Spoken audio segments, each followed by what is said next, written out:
Assalamualaikum warahmatullahi wabarakatuh. Selamat malam anak-anakku sekalian. Apa kabar semuanya? Lama kita tak berjumpa, tapi akhirnya kita dapat melakukan kegiatan pembelajaran melalui jaringan internet, melalui teknologi, walaupun tidak bertatapan langsung. Mudah-mudahan hal ini dapat membantu kalian dalam belajar di rumah. Baik, pada pertemuan malam ini kita akan membahas tentang perkoperasian.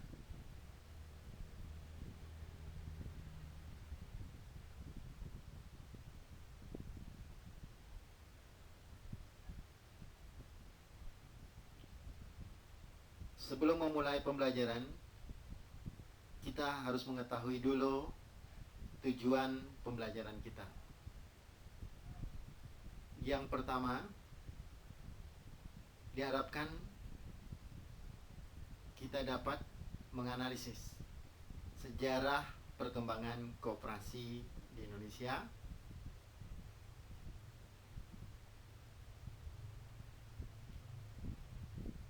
kemudian diharapkan dapat mendeskripsikan pengertian koperasi, kemudian menganalisis landasan dan asas koperasi, prinsip-prinsip koperasi, fungsi dan peran koperasi, serta jenis-jenis koperasi.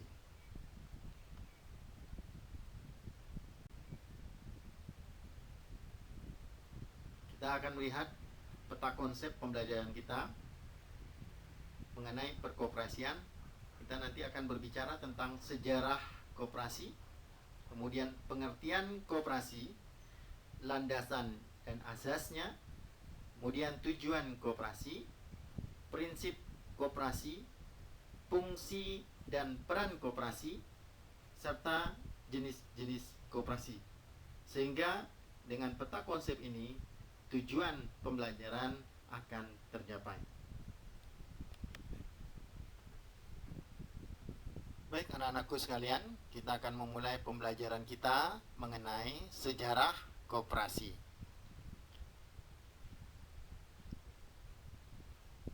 Gerakan koperasi di dunia itu dimulai pada pertengahan abad 18 dan awal abad 19 di Inggris. Lembaga ini sering disebut dengan koperasi pra-industri atau gerakan koperasi pra-industri. Dari sejarah perkembangannya dimulai dari munculnya revolusi industri di Inggris tahun 1770, di mana menggantikan tenaga manusia dengan mesin-mesin industri itu berdampak pada semakin besarnya pengangguran hingga revolusi Prancis tahun 1789 yang awalnya ingin menumbangkan kekuasaan raja yang feodalistik, ternyata memunculkan hegemoni baru oleh kaum kapitalis. Semboyan liberté yang artinya kebebasan, egalite, persamaan, fraternite, kebersamaan di masa revolusi itu yang didengung-dengungkan gitu ya, untuk mengobarkan semangat perjuangan rakyat, itu berubah tanpa sedikit pun memberi dampak perubahan pada kondisi ekonomi rakyat. Jadi manfaat daripada semboyan itu hanya menjadi milik mereka yang memiliki kapital atau modal untuk mengejar keuntungan sebesar-besarnya. Nah, kita bicara tentang sejarah daripada gerakan koperasi tadi. Tentu dimulai dari perkembangan koperasi di Prancis. Saya katakan tadi revolusi Prancis dan perkembangan industri tadi telah menimbulkan kemiskinan dan penderitaan bagi rakyat Prancis.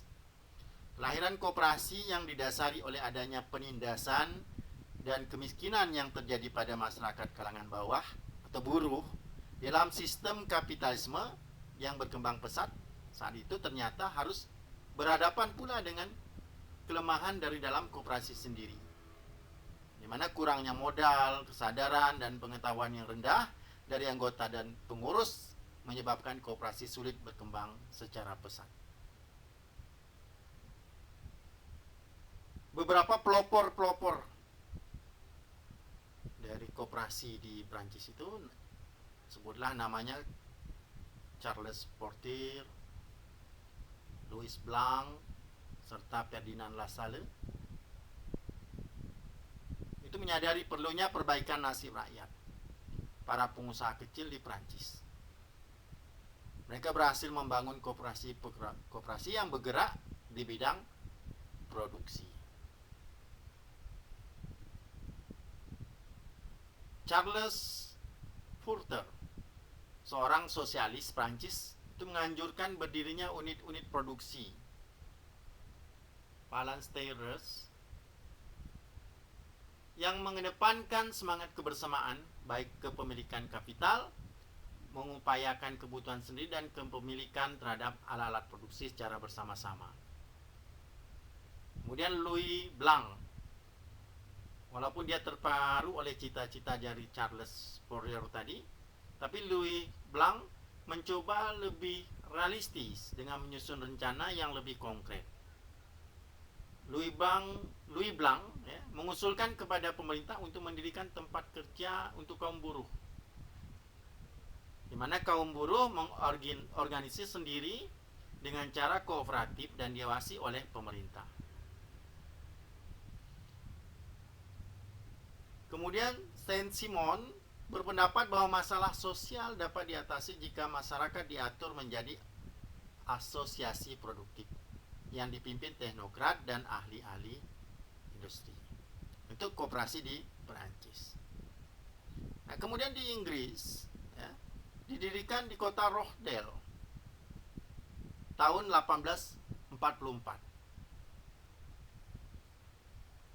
Koperasi ini dipelopori oleh 28 anggota yang dapat bertahan dan sukses karena didasari oleh semangat kebersamaan dan kemauan untuk berusaha. Mereka duduk bersama menyusun langkah-langkah yang dilakukan sebelum membentuk sebuah satuan usaha yang mampu mempersatukan cita-cita mereka. Mereka mulai menyusun pedoman kerja dan melaksanakan sesuai dengan ketentuan yang mereka susun bersama.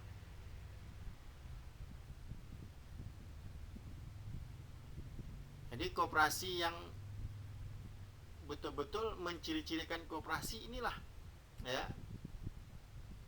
yang muncul di Rochdale, Inggris ini.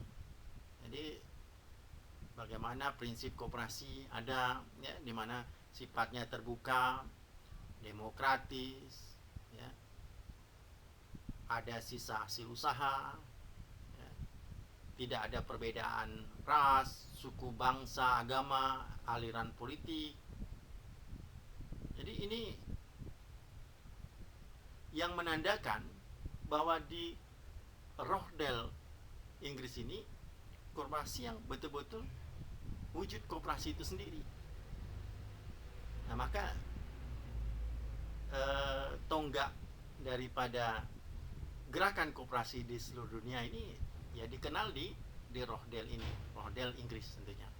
Nah, saya tidak menjelaskan tentang koperasi di negara-negara Eropa dan negara Asia lain, tentu terlalu panjang, nanti kalian bisa googling kaitan dengan koperasi di negara-negara yang lain. Baik, bagaimana koperasi di Indonesia? Koperasi di Indonesia itu tentu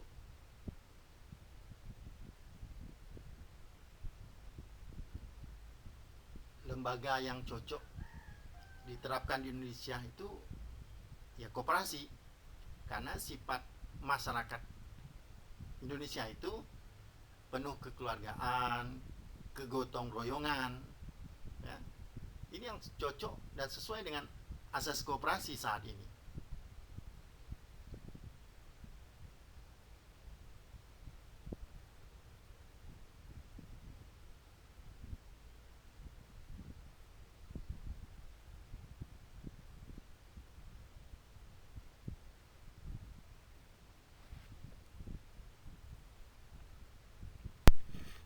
kita lanjutkan. Jadi kebiasaan-kebiasaan nenek moyang yang turun-temurun dalam kegotong royongan itu dapat dijumpai di berbagai daerah di Indonesia. Misalnya arisan, kan? Kemudian ruing mungpulung kalau di daerah Jawa Barat, mapalus kalau di Sulawesi Utara, ada subak, ya, bagaimana kerjasama pengairan di Bali itu, ya, dan sebagainya. Itu sifatnya hubungan sosial yang non profit, ya, tanpa mengharapkan keuntungan. Ini dasar, ya, dasar daripada filosofi mengapa koperasi itu cocok sekali untuk di Indonesia.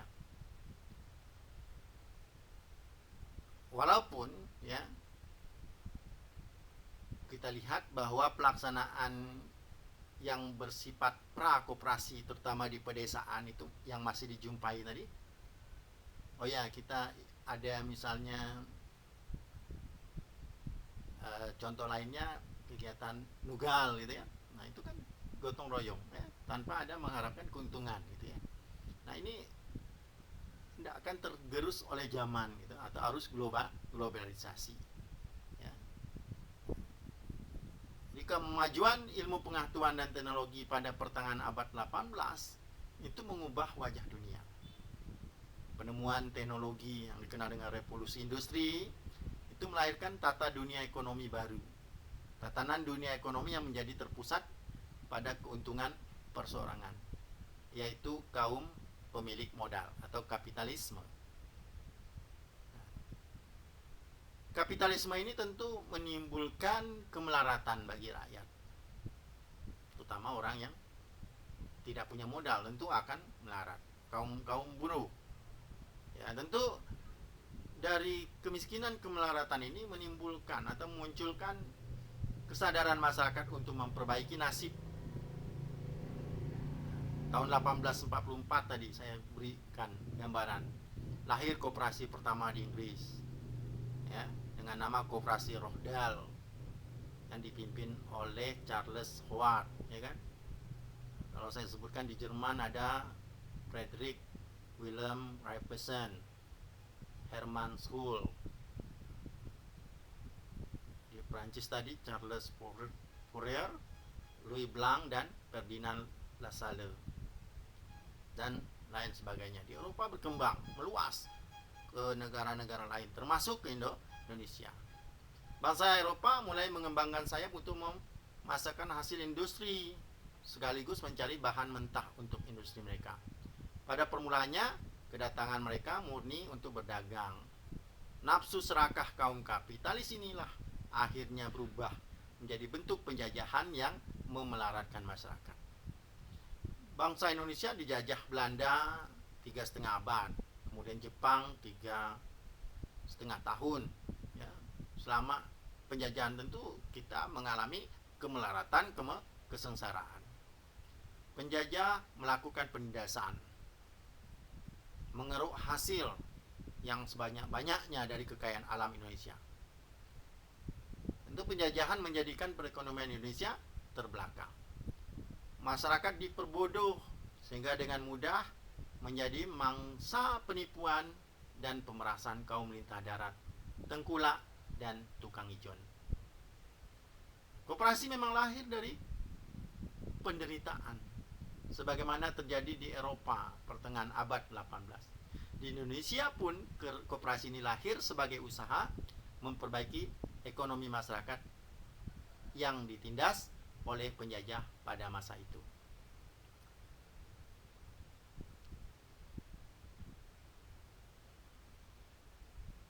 Karena hal tersebutlah pada tahun 1896 seorang patih di Purwokerto yang bernama Raden Arya Wiryatmaja mendirikan koperasi kredit, ya. Mungkin pada saat itu masih seperti bank gitu ya, banknya Hope and Spare, ya. Tapi itu adalah koperasi kredit untuk membantu para rakyat yang terlilit hutang. Lalu tahun 1908 Ada perkumpulan Budi Utomo, memperbaiki kesejahteraan rakyat melalui koperasi dan pendidikan.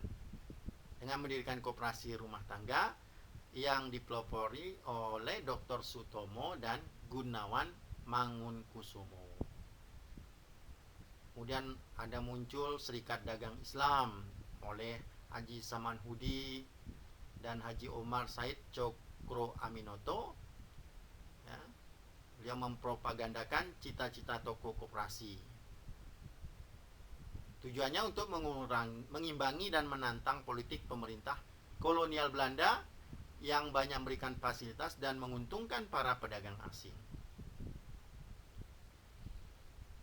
Itu perkembangan awal koperasi di Indonesia. Dan terus berkembang koperasi itu sehingga tanggal 21 Oktober tahun 1992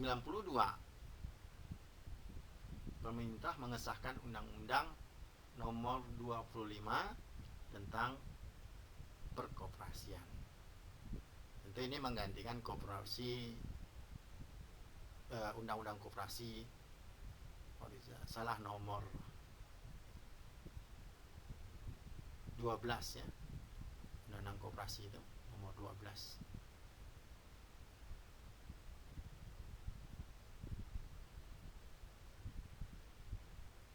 Baik, itu perkembangan koperasi ya. Kemudian sekarang ada Undang-Undang Nomor 17 tahun 2012 tentang perkoperasian, tapi dihapuskan lagi pada tahun 2014. Jadi kembali ke Undang-Undang Nomor 25 tentang perkoperasian ya. Undang-Undang Nomor 25 tahun 1992 tentang perkoperasian ini diberlakukan sebagai Undang-Undang Koperasi sementara.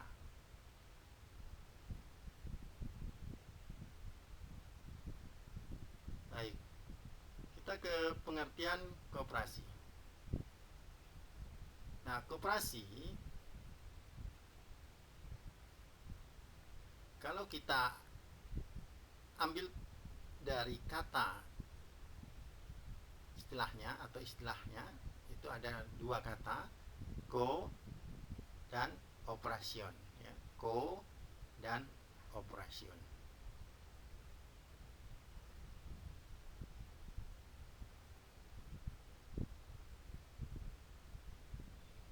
Atau yang artinya adalah kerjasama gitu ya, kerjasama.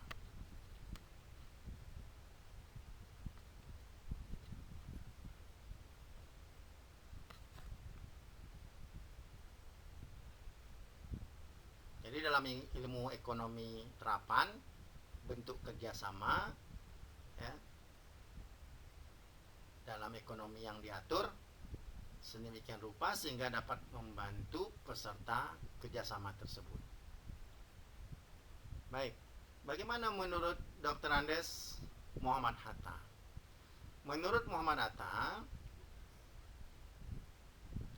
koperasi adalah persekutuan kaum yang lemah untuk membela keperluan hidupnya, mencapai keperluan hidupnya dengan ongkos yang semurah-murahnya. Itulah yang dituju. Pada koperasi didahulukan keperluan bersama, bukan keuntungan. Jadi secara sederhana, koperasi dapat diartikan sebagai usaha bersama berdasarkan asas kekeluargaan yang ditujukan untuk meningkatkan kesejahteraan anggotanya.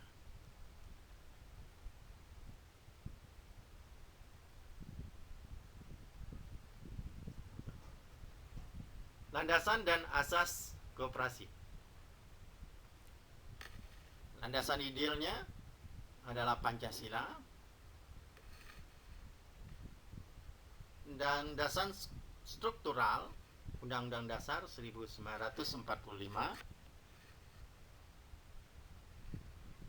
Landasan operasionalnya Undang-Undang Nomor 25 tahun 1992 tentang perkoperasian. Kemudian landasan mental, kesetiakawanan, dan kesadaran pribadi.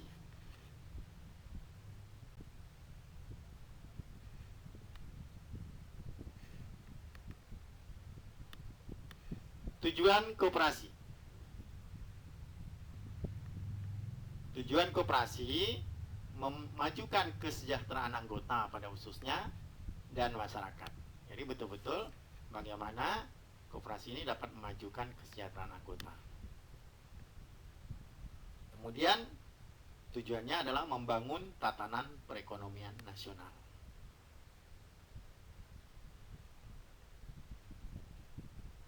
Fungsi dan peran koperasi.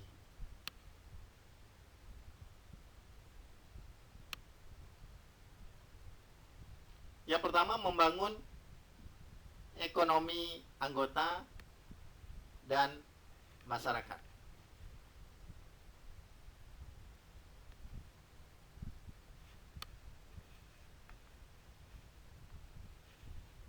Yang kedua, meningkatkan kualitas hidup anggota dan masyarakat. Yang ketiga, memperkokoh perekonomian rakyat.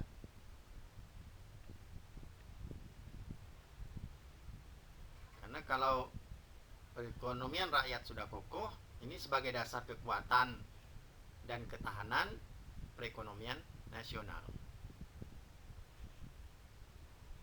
Sehingga akan terwujud fungsi dan peran koperasi berikutnya, yaitu mewujudkan perekonomian nasional. Nah, kalau 4 hal ini sudah terbangun dan terwujud, maka koperasi akan bisa menjadi sokoguru perekonomian nasional. Bagaimana prinsip koperasi?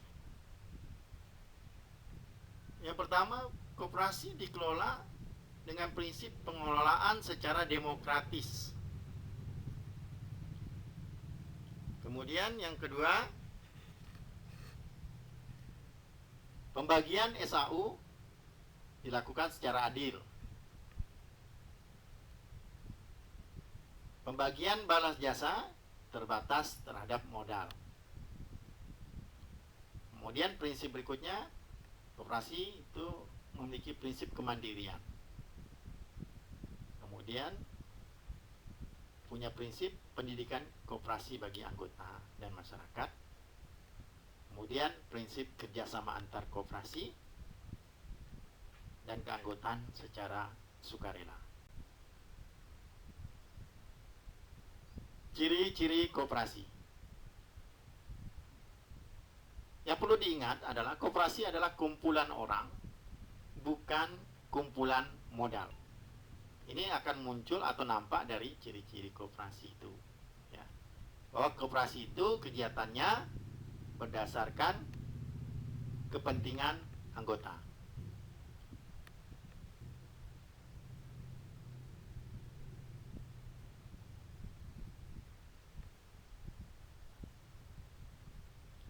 Kemudian ciri-ciri koperasi adalah koperasi sebagai sokoguru ekonomi nasional.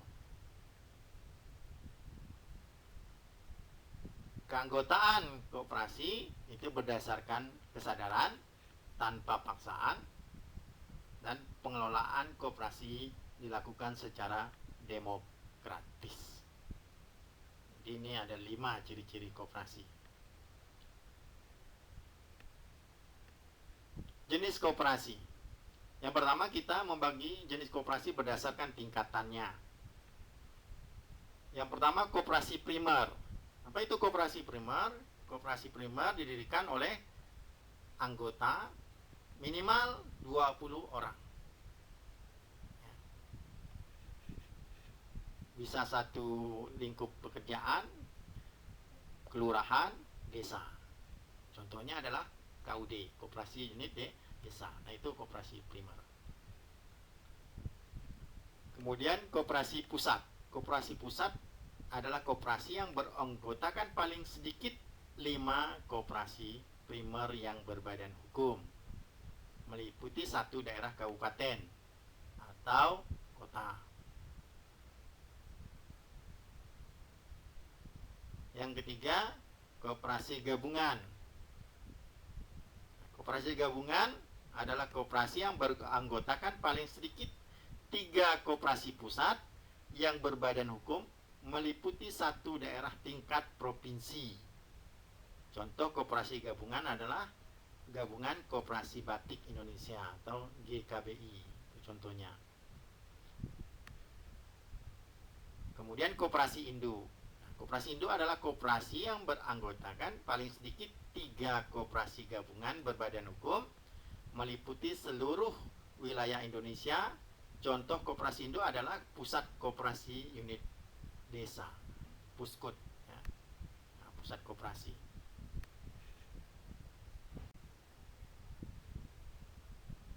Kemudian jenis koperasi berdasarkan usaha. Ada koperasi konsumen. Tentu kegiatannya adalah menyediakan pelayanan penyediaan barang kebutuhan anggota dan non-anggota. Jadi ini adalah kebutuhan pokok biasanya yang disiapkan. Kemudian koperasi jasa. Ini kaitan dengan pelayanan jasa, tapi bukan simpan pinjam. Nanti koperasi simpan pinjam tersendiri. Di koperasi ini menyelenggarakan kegiatan usaha pelayanan jasa.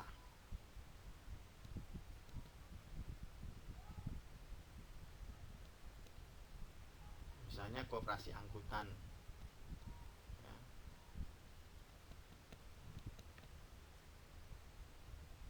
Kemudian yang ketiga, koperasi produsen. Koperasi produsen, koperasi yang menyelenggarakan kegiatan usaha pelayanan di bidang pengadaan sarana produksi dan pemasaran produk yang dihasilkan koperasi, baik oleh anggota koperasi dan non-anggota koperasi. Contohnya adalah koperasi peternak sapi perah, koperasi tani, koperasi perajin batik, contoh koperasi produsen. Kemudian koperasi simpan pinjam. Itu koperasi simpan pinjam, yaitu koperasi yang menyelenggarakan usaha simpan pinjam sebagai satu-satunya usaha sebagai bentuk pelayanan terhadap anggota. Koperasi simpan pinjam harus memperoleh izin simpan pinjam dari menteri. Contoh koperasinya adalah koperasi simpan pinjam jasa, atau kita kenal biasanya CU, ya, Credit Union. Nah, itu koperasi simpan pinjam. Baik, demikian materi kita tentang perkoperasian pada pertemuan kali ini. Kalau ada hal-hal yang belum jelas, dapat ditanyakan. Terima kasih. Assalamualaikum warahmatullahi wabarakatuh. Selamat malam.